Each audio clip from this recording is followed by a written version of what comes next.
Sosiologi sastra berasal dari kata sosiologi dan sastra.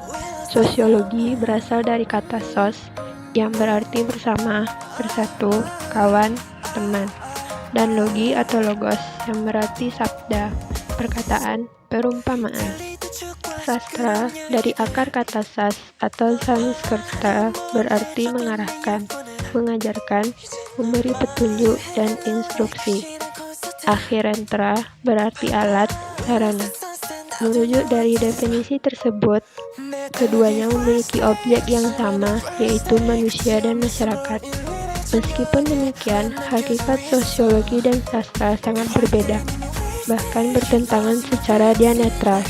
Sosiologi adalah ilmu objektif kategoris, membatasi diri pada apa yang terjadi dewasa ini, atau Dasein, bukan apa yang seharusnya terjadi atau Dasolem. Sebaliknya, karya sastra bersifat evaluatif, subjektif, dan imajinatif.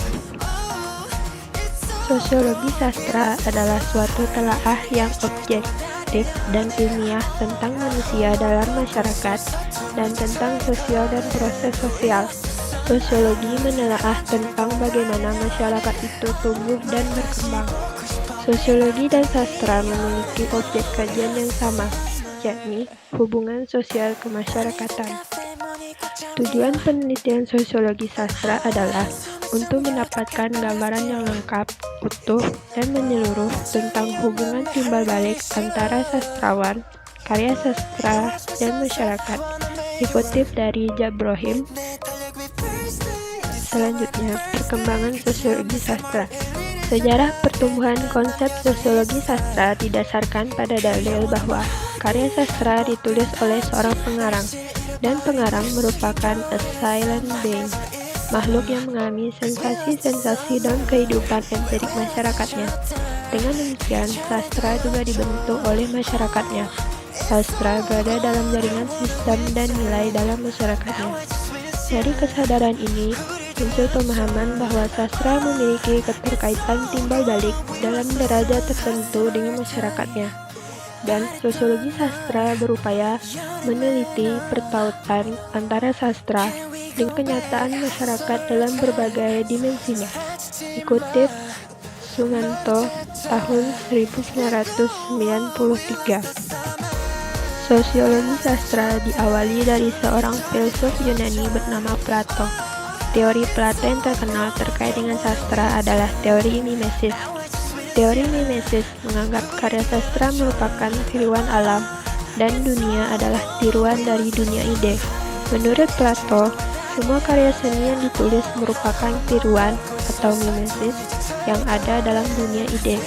Sementara itu, Aristoteles menolak pemikiran Plato.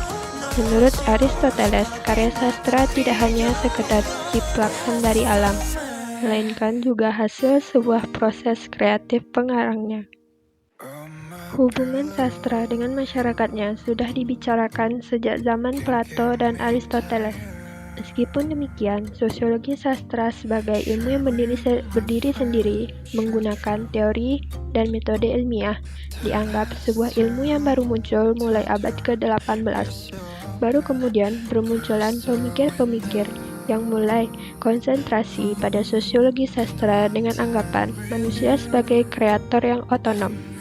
Puncaknya terjadi pada abad ke-19, pada abad romantik, dengan menonjolkan individualitas penulis dengan popularitas puisi-puisi lirik. Dengan mempertimbangkan aspek-aspek kemasyarakatan, maka sosiologi sastra juga disebut sosiokritik sastra.